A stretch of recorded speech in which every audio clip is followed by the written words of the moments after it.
Hello everyone, welcome to my YouTube channel. तो आज हम शहबाज फॉरेंसिक मेडिसिन के चैप्टर नंबर 4 का एक और टॉपिक स्टार्ट कर रहे हैं जिसका नाम है सिग्निफिकेंस ऑफ पोस्टमार्टम लिविडिटी। तो सिग्निफिकेंस क्या है पोस्टमार्टम लिविडिटी की, तो इसको पढ़ते हैं हम। If position of the body is changed after lividity is fixed, pattern of lividity is not altered because of inability of the blood to flow easily from distended toneless capillaries and the staining of the tissues caused by diffusion of haemoglobin. अगर एक बार हमारे पास lividity fix हो गई है और हम फिर body की पोजीशन को चेंज करते हैं ना, तो पैटर्न ऑफ लिविडिटी अल्टर नहीं होती। तो पैटर्न ऑफ लिविडिटी अल्टर क्यों नहीं होती? क्योंकि हमारे पास जो है ना डिस्टेंडेड टोनलेस कैपिलरीज है ना, उनमें फिर ब्लड जो है वो इजीली फ्लो नहीं करता, और जो डिफ्यूजन ऑफ हेमोग्लोबिन की वजह से स्टेनिंग हो जाती है ना टिश्यूज की, तो इस वजह से भी पैटर्न ऑफ लिविडिटी अल्टर नहीं होता। तो इन दोनों चीज़ों की वजह से हमारे पास जो है ना पैटर्न ऑफ लिविडिटी अल्टर नहीं होता। अगर हम लिविडिटी के फिक्स होने के बाद बॉडी की पोजीशन चेंज करें ना, तो भी पैटर्न चेंज नहीं होगा इन दोनों चीज़ों की वजह से। To check lividity is fixed or not, apply thumb pressure. If the area pressed does not blanch, it means time since death is more than 8 hours. तो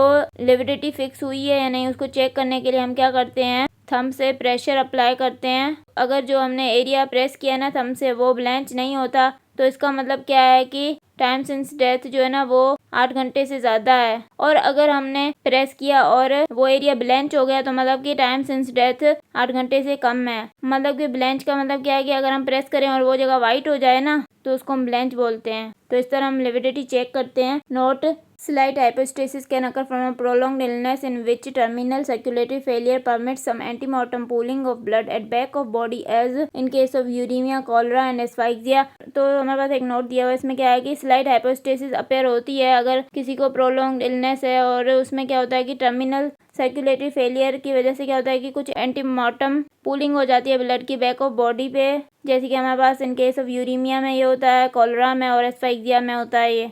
hypostasis is delayed in anaemia और hypovolaemic shock due to severe loss of blood. तो anaemia में और hypovolaemic shock में hypostasis delay हो जाती है। क्यों? क्योंकि सीवियर लॉस ऑफ ब्लड होता है इनमें, इसलिए हाइपोस्टेसिस डिले होती है। अब हमारे पास क्या है, site of distribution and pattern. तो पोस्टमार्टम लिविडिटी की जो साइट ऑफ डिस्ट्रीब्यूशन और पैटर्न क्या है, तो इसको पढ़ते हैं। नंबर 1 पे क्या है, if body is lying over the back, postmortem lividity will develop all over the back except over the area which comes in contact with the surface because the capillaries are occluded by the pressure of the body. This phenomena is called contact flattening। तो अगर हमारे पास जो body है ना वो पूरी back पर लाई कर रही है ना, तो पोस्टमार्टम लिविडिटी पूरी बैक पे होगी एक्सेप्ट वो एरिया जो कि सरफेस के कांटेक्ट में होगा ना, वहाँ पर पोस्टमार्टम लिविडिटी नहीं होगी।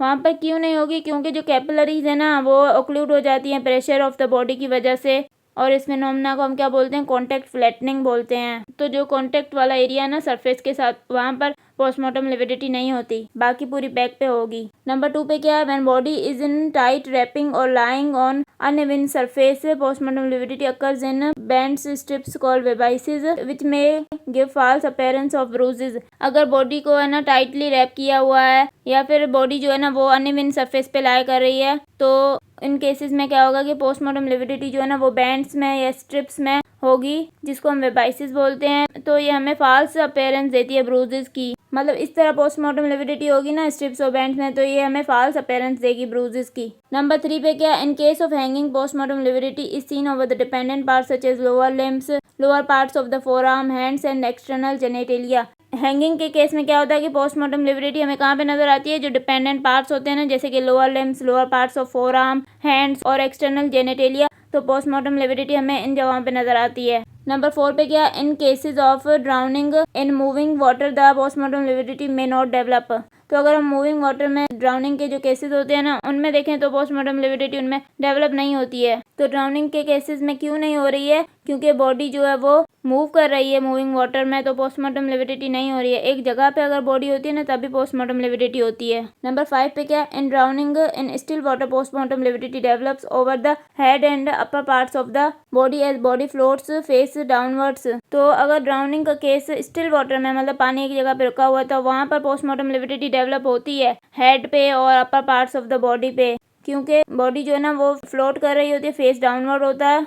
तो आई होप कि आपको समझ में आ गया होगा। अगर आपको मेरा लेक्चर पसंद आया तो प्लीज़ मेरे चैनल को सब्सक्राइब करें, लाइक करें और बेल आइकन को प्रेस करें। Thank you.